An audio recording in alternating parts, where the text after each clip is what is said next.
الاخوان، اليوم بغيت نشارك معكم واحد المشكل كان عندي في هاد يعني التصفار ديال البلاكيت كما كتعرفوا. وهذا المشكل كيعانوا منه بزاف ديال الناس.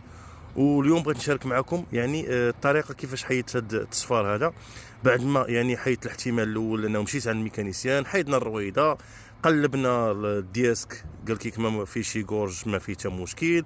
قلبنا البلاكيت قال لك حتى هو مزيان، يعني ما فيش المشكل. الاحتمال الاخير اللي قال لي غالبا غيكون البلاكيت يعني ماركه عيانه ناقصه شويه، هي اللي دارت لك كدير لك هذا التصفار يعني ملي كتحط رجلك على الفران. والغريب في الامر انه ملي كتحطها سيرتو يومين ولا 3 ايام او لا ديتيها لافاج فكيولي عاوتاني داك التصفار، وخاصو واحد المده عاد تيحيد. مؤخرا، وهذا الشيء اللي بغيت نشارك معكم باش تشوفوا المشكل فين كاين، انه مشيت صبغت لها هاد الطومبورات هادو كما كتشوفوا، هاد هما اللي كيكون فيهم البلاكيت.